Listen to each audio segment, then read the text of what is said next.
ॐ सदाशिवसमारम्भां शङ्कराचार्यमध्यमाम् अस्मदाचार्यपर्यन्तां वन्दे गुरुपरम्पराम्।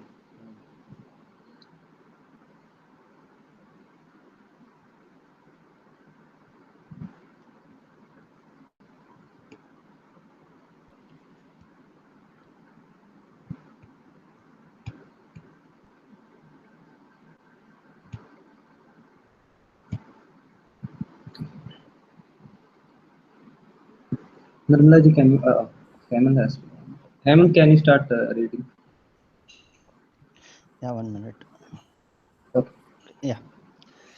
Uh, Vedas, the sixth means of knowledge.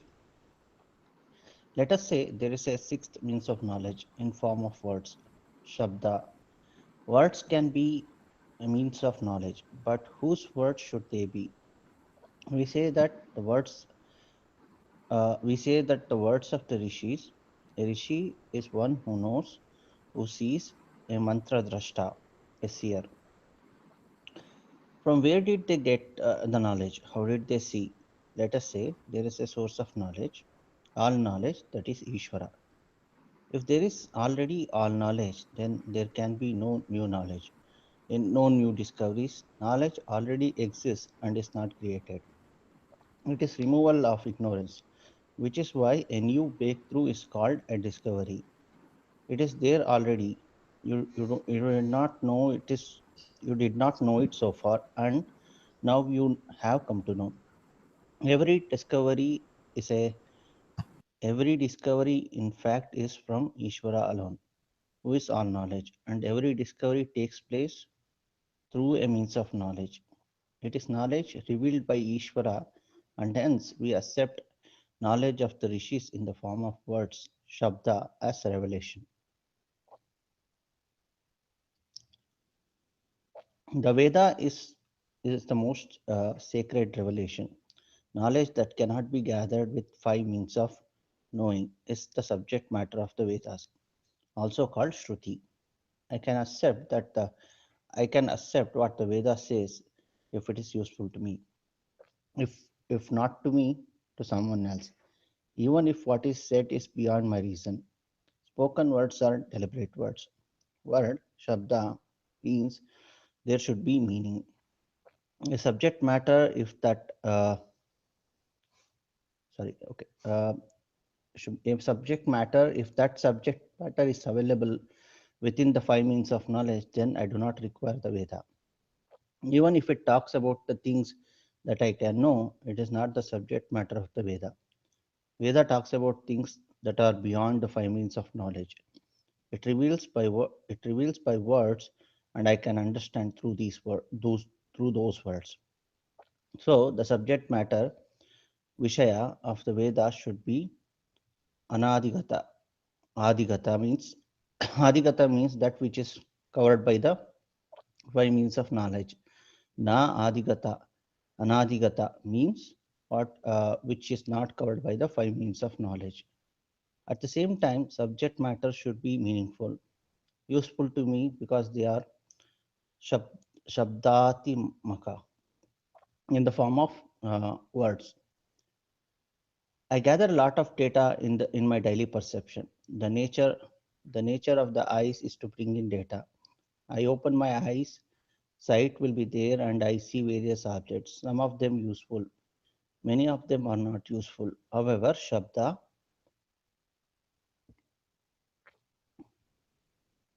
revealed word, which is the Veda, should not have words that are absolutely of no use. Suppose the Veda says that there are white crows in heaven. How is that useful to me? If there are white crows, let them be. What do I get out of it? So the Veda has the status of revealing something that cannot be negated, which is beyond the five means of knowledge and at the same time useful to me. Abhadita anadigata palavat artha bodakatvam. Let us now look at the kind of knowledge the Veda has to offer. As a human being, one can gather punya and papa because a human being has the choice. He can do, he need not do. He need not do. Yeah. If a person does something which is not acceptable to another, knowing well that if the same action were to be done to him or her by another, it would not be acceptable. Yet the person does it. Then it is an action, karma or adharma, karma of adharma. Karma attracts two types of result, phalam, drashta and adrashta. Drashta phalam is a result that you see now or later. You hit a person and he is in the hospital, that is Drashtaphalam. Then the police come after you, there is a court case and you lose money, it is Drashtaphalam. The Adrishtaphalam is Papa, that comes in the form of unpleasant experience in this life or hereafter. We think Adrishta refers to only good karma, that is not so. Adrishta is both punya and papa. Adrishta is something that is not seen. It is something that you have to adapt. The Shastra points out that when you go against dharma, you will attract a result. You may escape from drashtaphalam, but not the drashtaphala, because it is law, the law of karma. Similarly, when you do karma, actions to actions to reach out or offer a prayer, they attract grace, adrishta, that is punya. A human being is capable of producing both results, punya and papa, which are adrishta. This is according to the Veda, and I cannot deny it. I have no means of knowledge to deny or disprove the words of Veda. I cannot say that because I do not see punya and papa, they do not exist, nor do I have means to prove they do. Maybe I have experiences that may help me understand what the Veda says, but it cannot be proven. If it can be proven, then it must be within the five means of knowledge that I am endowed with. I accept what the Veda says. This is called Shraddha. It makes me an astika. One who says one who says is asti, that is, there is validity of the Veda as a pramana, means of knowledge. I accept there is punya and there is papa. The knowledge is useful to me. I can gather punya and avoid papa, both of which I will experience in terms of pleasant and unpleasant experiences in different degrees, in this life or hereafter. It means that I cannot escape the law of karma. The Vedas tell me that I have another birth, punarjanma. According to my karma, I assume, I will assume, different births, and therefore I have to go through various experiences. I can go to the other lokas, worlds of experience like heaven, and I can keep traveling. It is endless. This knowledge also is beyond my means of knowing. The Veda also talks about rituals of various saints, the connection between which I do not know. What connection does a ritual have with money? I spend money and perform this ritual in order to get Pashu, Putra, Vittha, cattle, progeny, wealth, and so on. But between the rituals, Sādhanā and the end, Sādhyā, I do not know the connection at all. For instance, Dasharatha performed Putra Kamishti. Ishti is a ritual. An Ishti performed by a Putra Kamha, one who wants a son, is called Putra Kameshti. That there is such a ritual we know only from the Veda. It means there are certain adrushta unknown obstacles for gaining an end like putra, and those obstacles are removed by the ritual, and one is blessed with the result. Sādhyā. I know the Sādhyā. I want putra, I want train, I want health, and so on. But the sadhana for specific punya is unknown to me. So the subject matter of the Veda is unknown means. So the subject matter of the Veda is unknown means sadhana for a known end, sadhya. Unknown sadhya for a known sadhana, and then unknown sadhana for a unknown sadhya. Both the means and ends are known to me. Scroll. We can discuss it. these days we see a lot of videos and articles saying that Vedas are 100% scientific. Vedas are have been proven by science and all that. Just browsing some YouTube or any site, we can see a lot of such things. So this the topic we read earlier just disproves all that. Um, Shows us that what can be proved cannot be the main subject matter of Veda. What we depend upon Vedas is for uh, that which cannot be earned by any other means of knowledge. That which cannot be earned through any other means of knowledge. So we are looking at Vedas for uh, as this article has said, as it is said, the unknown, we are trying to gain something that gain knowledge that we cannot gain from the five other means of knowledge which we discussed in the last session. So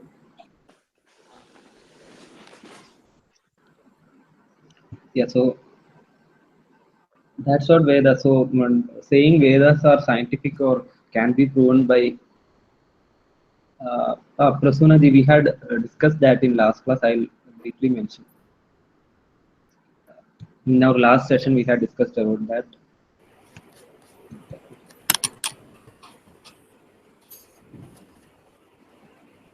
The first one is perception, the direct perception, which is through our senses. Like through eyes we see, the ears we hear, and whatever we the data we get through our perception is first one. Second is inference.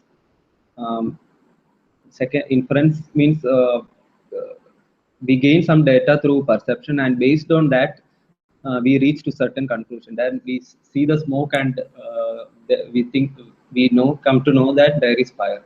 From the smoke, we are assuming there is fire, and then there is upamana and anupalabdhi.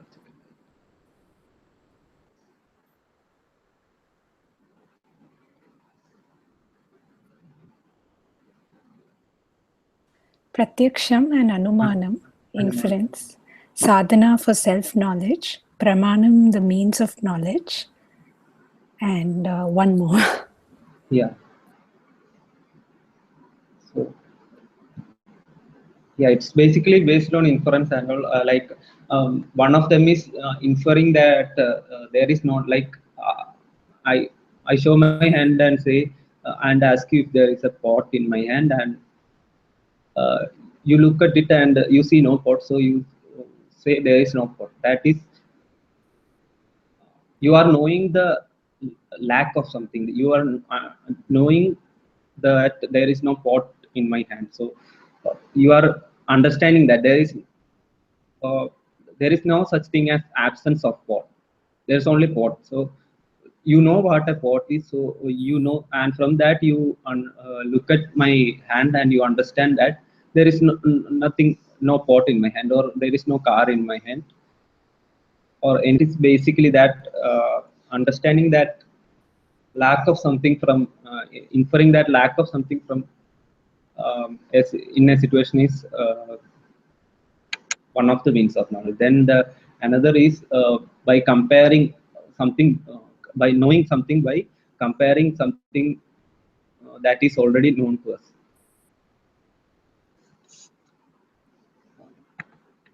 Yeah, basically something that is already known to us, by comparing that we are knowing something unknown. That means of knowledge is also, that's also one means of knowledge. So these are basic our means to know anything. Whole science is based on perception and inference only. So and all these five means of knowledge we use to know various things in the world. But what is said in Vedas, like there is a pleasurable loka called Swarga Loka. We can gain some pleasure from it. We can go there and gain pleasure from it. So that is both, as Swamiji says, that is both useful as well as we cannot know. it from any other source. That we cannot. Veda is the basis for we are Vaidikas. We have Shraddha, faith in Vedas. So we accept that there is a Swarga, and we can go there by doing certain rituals or living a certain lifestyle and so on. Living a dharmic lifestyle and doing lots of punya, and there are also certain rituals for it. So by doing that, we are looking for Swarga. That is called. That is the one of the things we understand from Vedas, like, and as said in this example, Putra Kameshti is certain ritual, and thank you, Nirmala. Upamanam helps you gain approximate knowledge.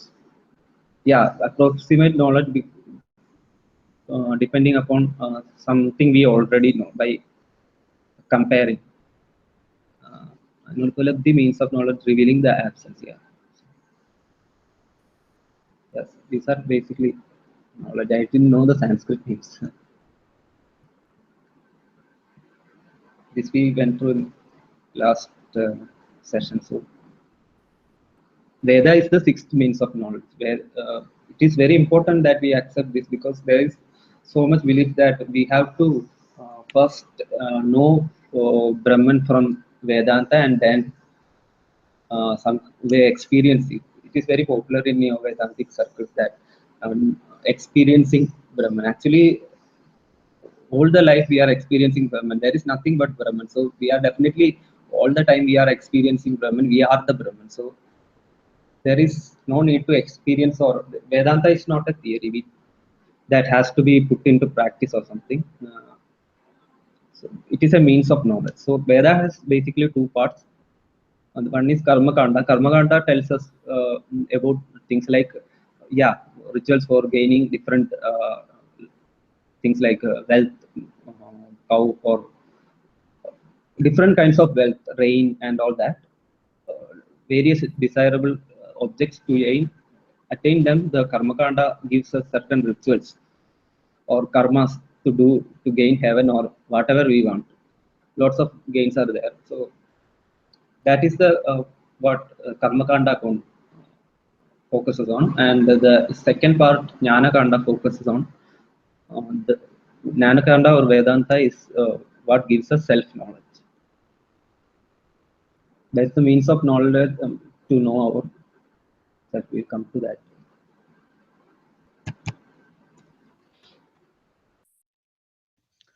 One thing which I want to add, like you were saying, right? Like YouTube videos are there which says like scientific proof of Vedas, and like something is mentioned in Vedas which is scientifically proven and all those kind of thing.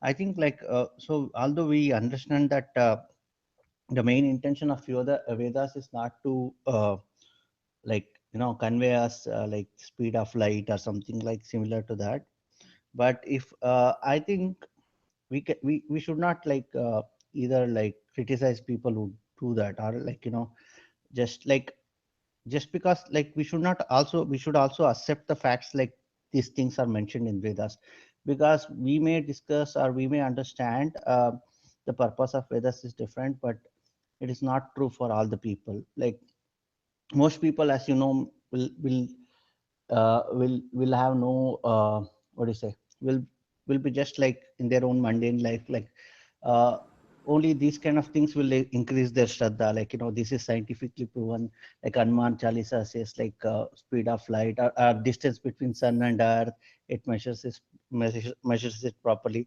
Those kinds of things like increases shraddha in like most of the people or many ordinary folks. I think we should just like, although we don't, it may not be the actual purpose, but if there are something which is like, which can be scientifically understood by regular people, I think it should just be let it be, I think. Yeah, that is very important point. Yeah, uh, my intention was not to dismiss them, but it is very important for us as Vedantins to know that what we learn through Vedanta cannot be found through another other means of knowledge. So we just need to appreciate that. As Hemant Bhai said, we need not criticize these people or anything.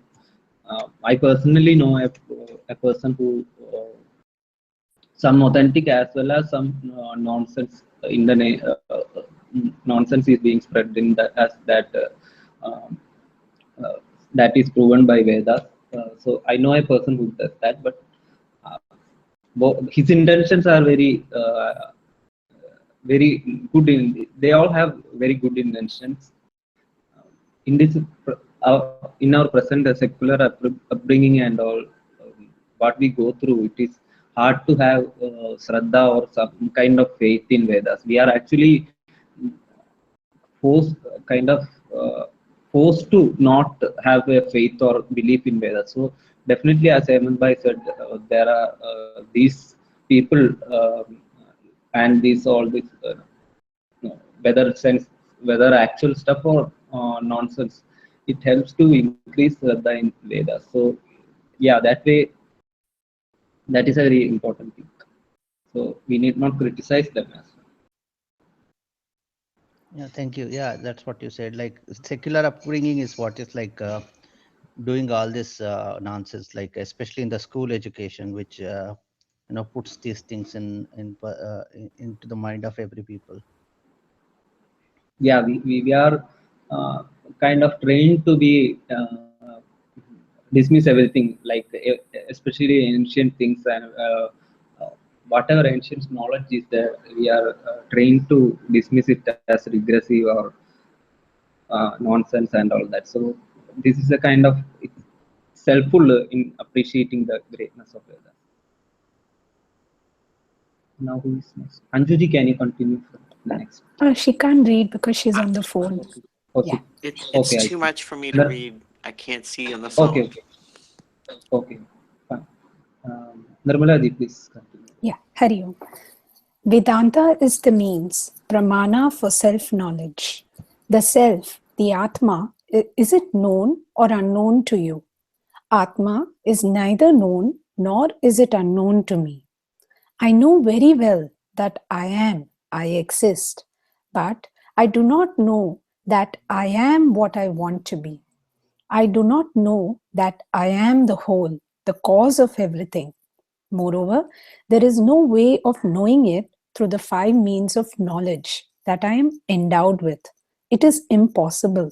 Therefore, Atma becomes the subject matter of the Veda. Veda, the Shabda, is a pramana for the self-knowledge, and that is called Vedanta. All other means and ends, sadhana sadhyas, form the karma kanda, the first portion of the Veda. The last portion, Jnana Kanda, is Vedanta, whose subject matter is self-knowledge. Vedanta is a means of knowledge in the form of words to reveal the self. Once it is a means of knowledge, pramana, then its validity cannot be proved without using it. For example, my eyes, which are a means of knowledge, can prove they see only when I open them and see. There is no other way of finding out except by using the eyes. I see, therefore, my eyes work. So, the validity of a means of knowledge is by employing the means and seeing whether it works. Once you understand that Vedanta is a means of knowledge, then you need to employ that means of knowledge and see if it works. There is nothing you can do or say against it. You have to expose yourself to the teaching and see whether it is valid. You are the subject matter, and what it says, you have to see if it is true. When you say Vedanta is a means of knowledge, then it is talking about you. You are already an existent person who is known wrongly, but not totally unknown, like heaven, of which you know nothing about. The knowledge Vedanta gives about you should not in any way contradict your experiences. What Vedanta says is abhaditam, not subject to negation. What we mean by the word knowledge is that it should stand scrutiny and it cannot be negated. After inquiry, knowledge should stand untouched, unscated. This is called abhaditam jnanam.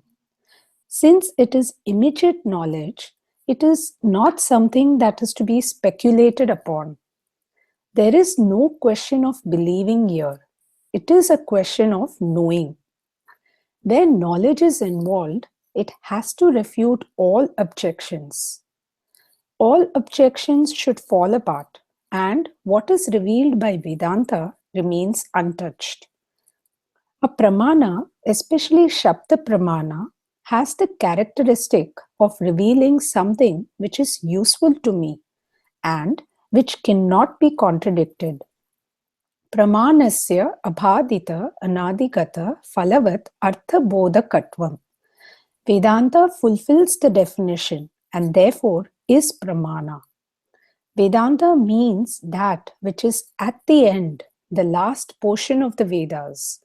It is a positional word. It is otherwise called Upanishad. The subject matter of Vedanta is self-knowledge that removes all notions of limitations of the self. Let us look at the meaning of the word Upanishad. Shad is the root. Upa and Ni are prefixes. There are three meanings for the word Shad: Visharati, Avasadayati, and Gamayati. Visharati means that which wears out. Avasadayati, that which puts an end to. And Gamayati, that which makes you reach or makes you know. That which does all this is denoted by Upani. Upa, the prefix, means something very near. What you wish to accomplish is moksha, the fullness, limitlessness, freedom from time, that is freedom from death. And this is not far away from you. It is you. There cannot be anything nearer than you. Ni stands for Nishchaya Jnanam, well-ascertained knowledge. So, Upani means well-ascertained self-knowledge. This knowledge, Visharati, bears out, removes anartha vratan, all that you do not wish to have. Everything that was superimposed upon you because of self-ignorance goes away in the wake of self-knowledge. Not only are anarthas removed, the cause of the anarthas, which is self-ignorance, also goes away. Positively speaking, Brahma Gamayati, it makes you recognize that you are limitless, you are the whole, you are Brahman. Upanishad means well-ascertained knowledge, well-ascertained self-knowledge along with its result, moksha. So the subject matter of Vedanta is Upanishad. Vedanta, the text, is called Upanishad just as a book is referred to by its content. A book with the subject matter of Indian geography is called Indian geography or Indian history or world history and so on. World history is not the book. The book has the subject matter of world history. Similarly, the book is not Upanishad. It has the subject matter of Upanishad. In the tradition, 10 Upanishads are studied thoroughly, since Bhashyakara, Shankara, has commented upon them. They are Isha, Kena, Katha, Prashna, Mundaka, Mandukya, Taitriya, Aitreya, Chandogya, and the Brihadaranyaka. Now that I have the means of knowledge in the form of words, which reveals the nature of myself, what should I do? I have to learn from the Upanishad book. If I have to learn about myself from this book, then all I need is knowledge of the language in which the book is written and presented. Alternatively, I have to get the translation and read the book. If this is so, then is there a necessity for a guru?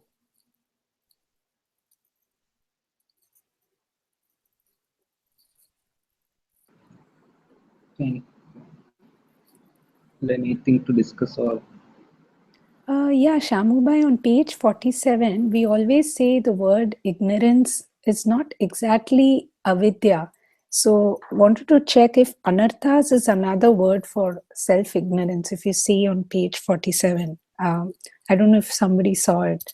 Just a proper Sanskrit word. Yeah, self ignorance, anarthas, the cause of the anarthas. I was just trying to understand, try to get a word for self ignorance. What is the exact Sanskrit word I was trying to understand?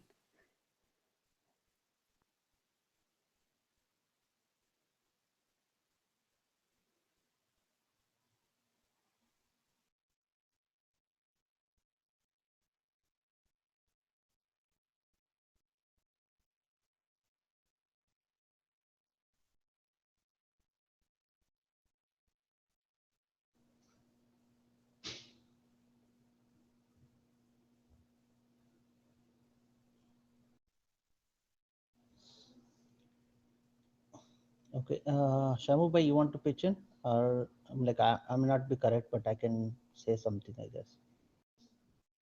Oh, sorry, I was muted. Oh, I was okay. okay. Once, yeah. Anartha, I think, is basically uh, that something that we don't want.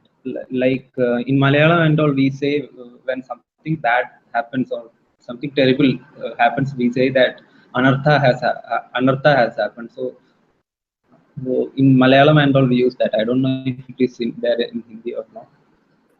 Yeah, But I yeah, Yeah, think I remember it's in Hindi. Hemanji, if you want to add. yeah, yeah. It means like artha means which is the meaning. The meaning, like say artha, it's a meaning, meaning of something. Like what do you say? Uh, okay, I say true. The meaning of truth is like it is real. I'm like it is real, or it is evident. I mean Right. to say artha is meaning. The word of artha is meaning. Anartha is non-meaning. So here, if you see anartha, which is self-ignorance, means meaning artha is artha or the artha, but the meaning of the Upanishad is the self-knowledge. Anartha of it is self-ignorance. Thank you. It's You like, put it very yeah, nicely. Yeah. like that.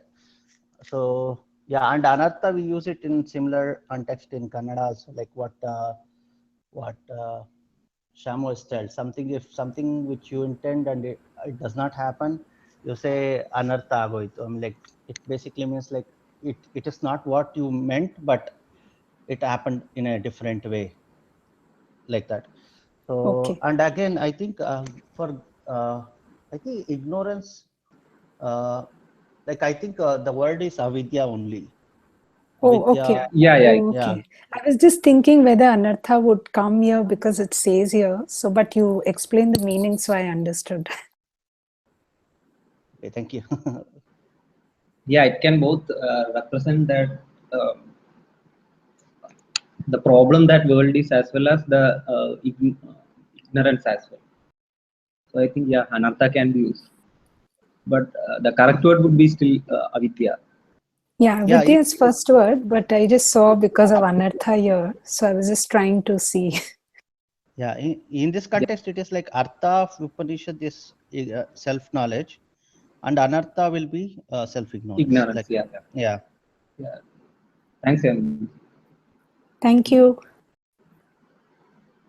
think next, Prasuna ji, can you give the next?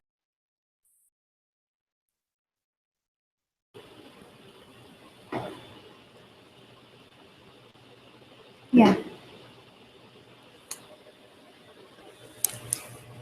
the need for a guru. There is a need for a guru, and the Upanishad itself gives the key. Just as every machine carries with it instructions of how to use it, similarly, the Upanishad textbook tells me exactly how I should study its contents. Let us look at the meaning of this sentence from Mundopanishad. Parikshya lokan karma sitan brahmana निर्वेदमयात् नास्ति अकृतः कृतेन तस्मात् तद्विघ्ननर्धां सा गुरुमेवाभिगच्छेत् समित्पने स्तोरियं ब्रह्माण्ड Samitpanhi Srotriyam Brahmane. sorry. Examining the experiences gained through meditation and actions, may the discriminative person discover dispassion. Moksha, which is not created, cannot be gained through action. Therefore, to gain the knowledge of Brahman, he must go with sacrificial twigs in hand to a teacher who is well versed in scriptures and who has clear knowledge of Brahman. Parikshya lokan karmasitan.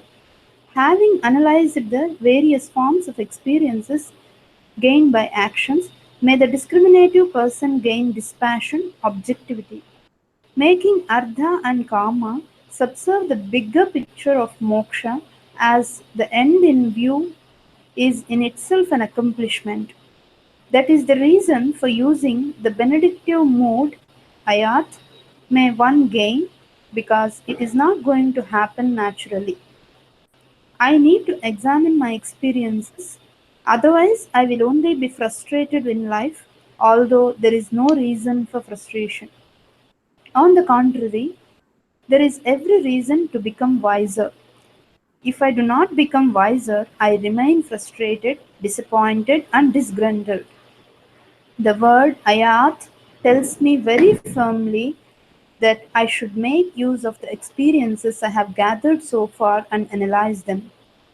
There should be wisdom born out of that analysis, and thereby the Purushartha is discovered as the freedom from being insecure and small. This is moksha. Brahmana nirvedamayat nasti akata kretana. The word moksha creates fear as it conveys also the meaning of death. He attained mukti means he has passed away. In fact, moksha means freedom from insecurity. One has a notion of bondage, and moksha is freedom from the notion of bondage, of limitation, of inadequacy, of insecurity. In short, all notions that are born of self-ignorance. A person with discrimination understands that nasti akrita kritena. Kritena karmana akrita nasti. The uncreated cannot be created by karma. That which is eternal cannot be created, for what is eternal is not born. I'll again repeat it. Kritena karmana akrita nasti. The uncreated cannot be created by karma. That which is eternal cannot be created, for what is eternal is not born. All forms of karma phala, including heaven or Varnan, therefore are non-eternal, finite. He understands that absolute freedom is to be gained only in terms of knowledge. Knowledge doesn't produce or create, it only removes ignorance. Atma is eternally free from all limitations. The notion that I am limited to is removed by gaining the knowledge of Atma being limitless. This is moksha, freedom. Yeah, so it stresses the importance of the Guru, because without Guru, actually, Pramana won't work. So, Pramana actually becomes Pramana only when it is being handled by a qualified Guru.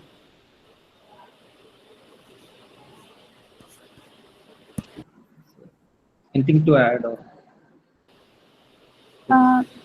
Shyamji, I have a question, not exactly a question. I couldn't understand this portion where it says that nasti akritah kritena karmana akritah nasti. The uncreated cannot be created by karma. What does it mean? yeah, basically, It is kritena karmana akritaha nasti. Something that is created from a karma. Karma means action. Something that is created from action. A result that is. Okay, thanks. Uh, Something that is action. An action cannot produce a result that is um, eternal. So basically, action cannot. What we need is Brahman, knowledge of ourselves. The knowledge of Brahman, which is which is not created. So to know that Brahman, to get the knowledge of that Brahman, to know that Brahman, that we cannot uh, do from some action, because action always action creates some a certain result, and it will be limited.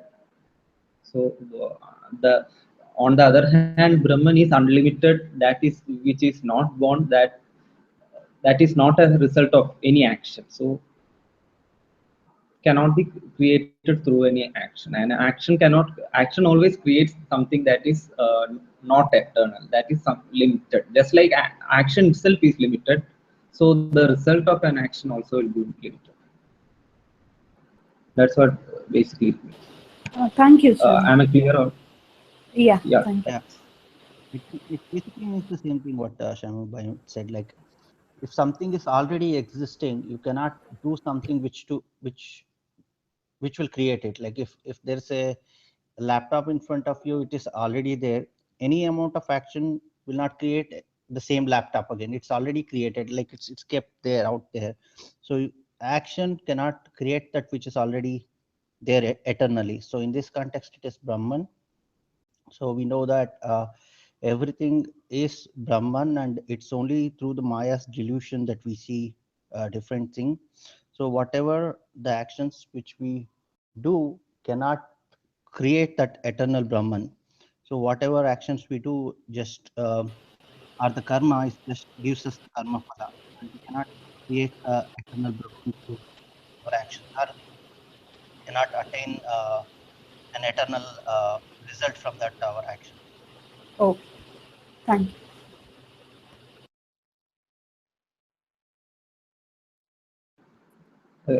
I think we can stop here for today and start next. Sure. Thank you. Om Purnamidam Purnamudachyate Purnasya Purnamadaya Purnamevavashishyate. Om Shanti Shanti Shanti. Hari Om Sri Gurubhyo Namaha. Hari Om.